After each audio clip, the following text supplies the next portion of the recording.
সত্য কথা বলার কারণে শারজিদের বিরুদ্ধে আবার নতুন ভাবে কেস হয়েছে, মামলা হয়েছে।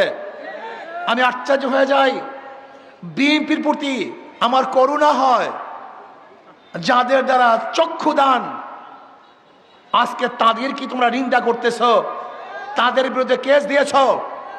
আজকে তারেক জিয়া বাংলাদেশে ফেরার স্বপ্ন দেখতো না যদি শারজিদ না থাকতো। আজকে তোমার নেত্রীকে চিকিৎসা করার জন্য বিদেশে পাঠাতে পারত না যদি আজকে ওরা না থাকতো। আজকে খোলা আকাশের নিচে মাঠের মধ্যে রাজনীতি করতে পারত না। ওরা জীবনের মায়া ত্যাগ না করে ওরা আন্দোলন না করত।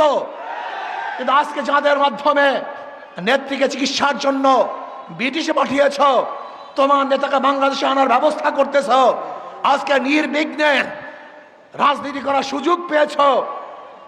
আজকে সত্য কথা বলার কারণে সেই শারজিদের বিরুদ্ধে কেস দিয়েছ। বাংলাদেশের মানুষ তোমাদের এই ঔদ্ধত্য কোনো অবস্থাতেই মেনে নেবে না, মানতে পারে না।